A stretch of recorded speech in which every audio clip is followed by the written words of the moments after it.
mag-tutorial ako kung paano ko ayusin ang relo. Ito guys, video tutorial. Dapat pakinggan nyo guys. Sundin nyo tong ginagawa ko para matuto kayo kung paano mag-ayos ng mga sira nyong relo.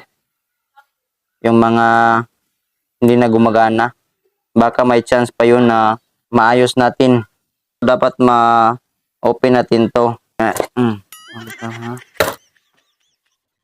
Subukan ka.